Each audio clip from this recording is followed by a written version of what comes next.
Sa gubat tumira sina Rama, Sita at Lakshmanan nang ipatapon sila mula sa kaharian ng Ayodhya.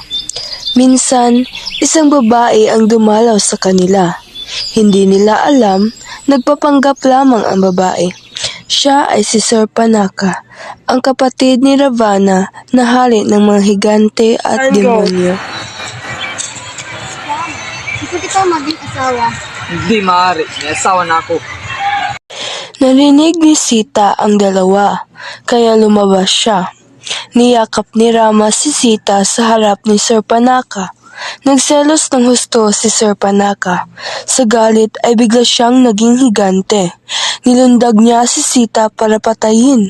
Pero mabilis na niyakap ni Rama ang asawa at agad silang nakalayo kay Surpanaka. Siya namang pagdating ni Lakshmanan. Sige, patayin mo siya! Binunot ni Lakshmanan ang kanyang espada at nahagip niya ang tenga at ilong ng higante. Ravana. Sinong may gawa nito? Nagsinungaling si Surpanaka kay Ravana para makaganti kay Rama. Sinabi niyang nakakita siya ng pinakamagandang babae sa gubat